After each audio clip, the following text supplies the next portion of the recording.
Magandang umaga po sa lahat, Alexander Lexter Jules. Nung kabalik para sa inyong update ngayong umaga. May post po dito kasi na ako, hindi ko naman talaga ito na follow kung gaano nga ba ka relevant si Maymay at gaano ba siya ka most talked sa social media simula nang lumabas siya ng PBB and even during nasa PBB siya. Pero yes, narito po ang sabi ni Quorum Sense 12. Fresh from PBB in 2017, Maymay is one of the most talked, tweeted about Filipinos on Twitter. She has maintained her relevancy since then. Never siya naging starlet. Multiple TV commercials the moment she went out of PBB. Narito po ang post ni pangalan niya, Quorum Sense 12. Okay. In 2017, Maymay is on which spot? Maymay is in the 8th spot. Yan po. On 2018, Maymay is on the 2nd spot. 2019, 2nd spot. 2020, she is still on 2nd spot. And 2021, Maymay is on 2, 4, 5, 8 spot. Ayan, number 8 po si Maymay on 2021. In 2022, ako, yun ang hindi pa natin alam. In 2022, hindi pa natin alam. Hi, Twitter's PH. Still waiting for the 2022 lists or dissolved. Laid off na kayo ni Elon since your last tweet was in October. Ayan. So, dahil hindi pa nakapag-post si Twitter, kung kaya hindi pa mailagay ni Quorum Sense ang status ni Maymay for the 2022.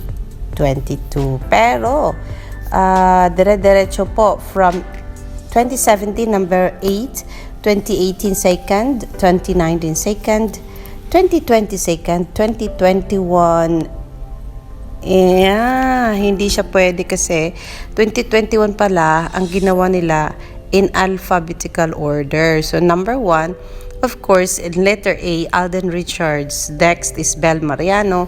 Next is BGYO. Next is Donnie Pangilinan. Next is Darren Espanto. Then, Kisses Levine, Maine Mendoza, Maymay Entrata, Mika Salamanca, and the last one is SB19 Official. Hashtag only on Twitter. Ayan po.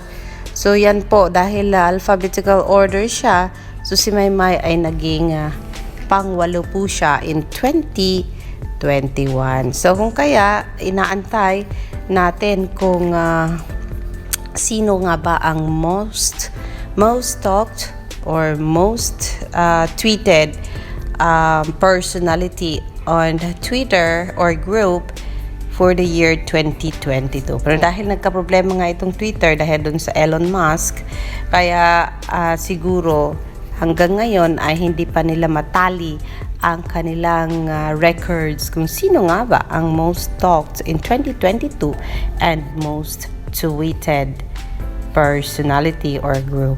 Pero sa tingin ko, Maymay would still be there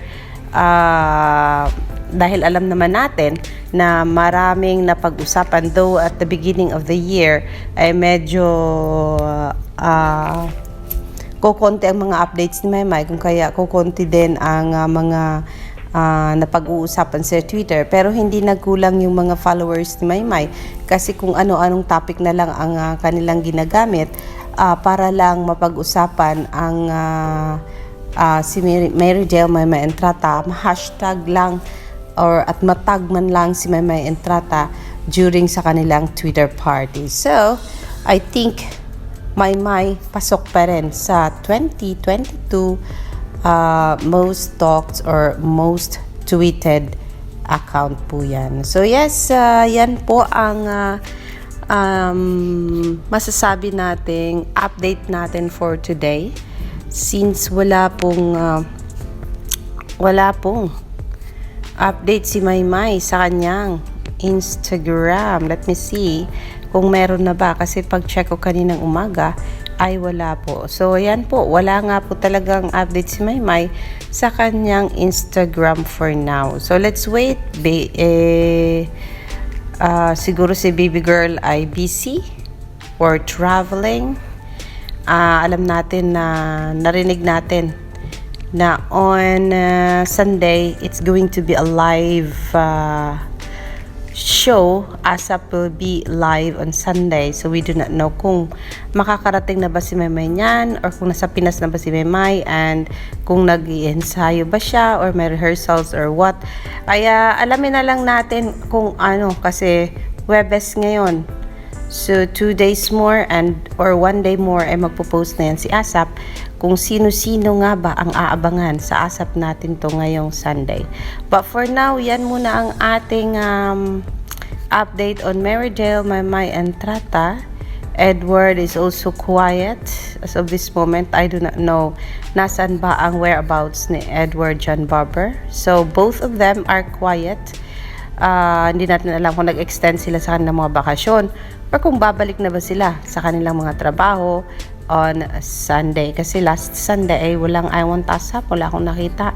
And then I don't know kung ngayong Sunday ay kung meron na bang I Want ASAP, mga kaibigan. Alexander Lexter Jules. Kung maalala natin ang mga kaganapan ng buhay ni Maymay, una pumunta siya ng Canada, pangalawa lumabas ang pangalan ni Aaron as rumored boyfriend ni Maymay. Pangatlo ay yung fashion ni Maymay while nasa Canada na talagang napag-usapan sa Twitter world. Pang-apat ay ang pagbalik ni Maymay ng bongga na kaagad nagtrabaho sa PBB, yung Night of All Nights ng Season 10 na kung saan diniklara ang grand winner ng Season 10 ng PBB. Tapos sumunod dito ay ano pa bang malalaking events ni Maymay? Of course, ASAP. I Want ASAP. ASAP, yes. With Edward and Darren. And then Beyond the Stars. Sumunod ang maraming napapag-usapan, guys. Sumunod ang mga mall tours ni Maymay with different groups na talagang nag-imbita sa kanya. And so I think enough yan na napag-uusapan. And then yung of course yung pinaka-latest ay yung pagsuot ni Maymay ng mala corset sa Christmas special ng ABS-CBN. Aside from that, napag-usapan din of course sa Twitter itong pagka-nominate ni Maymay bilang doon sa Asian Act sa Music Europe Awards.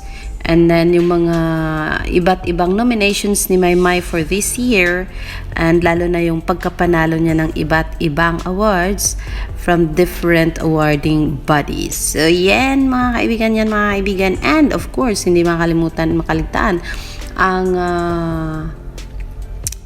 tawag dito, ang mga kaliwat ka ng endorsement ni Maymay na napag-usapan din yan sa Twitter world. So ganyan po kadami ang mga napag-usapan kung hindi ko maalala lahat. So that means talagang relevant itong si Maymay at talagang yung mga pwede ba release niya, of course, o diba?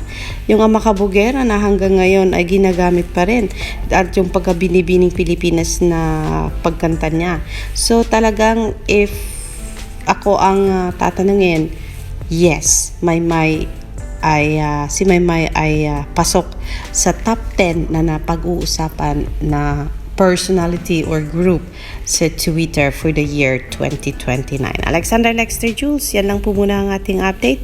Magandang umaga po sa inyong lahat. I will see you for more later dito lang sa ating channel, Alexander Lexter Jules. Sana mamaya ay may pa-update na si Maymay para sa atin kasi nakakamiss na po at marami na po ang nag-post sa Twitter na miss na nila si Maymay and Tarata. Magandang umaga po.